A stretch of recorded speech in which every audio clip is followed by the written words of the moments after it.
Ang programang ito ay rated SPG. Striktong patnubay at gabay ng magulang ang kailangan. Maaaring may masiselang tema, lengguwahe, karahasan, sexual, horror o droga na hindi angkop sa mga bata. Makipagtulungan itong si Mando kay Espinas para protektahan itong si Tanggol laban kay Rigor.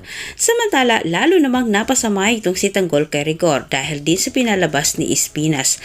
Kaawa-awa itong si Tanggol nang makita ni Mando na hirapan itong si Tanggol, pero itong si Rigor abot langit ang kanyang tuwa nang makita niyang nahirapan itong si Tanggol kahit wala itong napatunayan.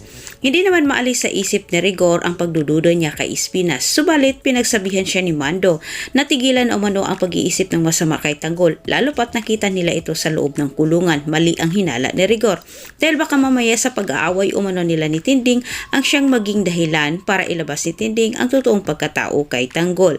Dagdag pa ni Mando, siya umano ang natatakot kay Rigor dahil kapag sa oras malaman umano ni Tanggol ang ugat sa galit ni Rigor kay Tanggol, ang respeto at pagmamahal ni Tanggol dito sa kanyang tatay ay mapalitan ito ng matinding galit.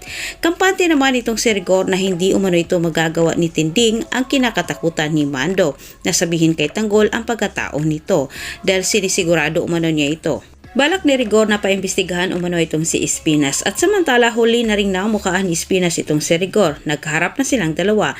Kinumpirma naman ni Maca Santos kay Espinas ang pagdududa nito. Sumbong niya kay Espinas na narinig umano niya ang pinag-usapan ng dalawang lispo at nabahala umano siya para rito. Kahit pinakilos na rin ni Espinas ang kanyang tauhan sa loob ng presinto para unahan umano itong si Rigor sa pinaplano laban sa kanila.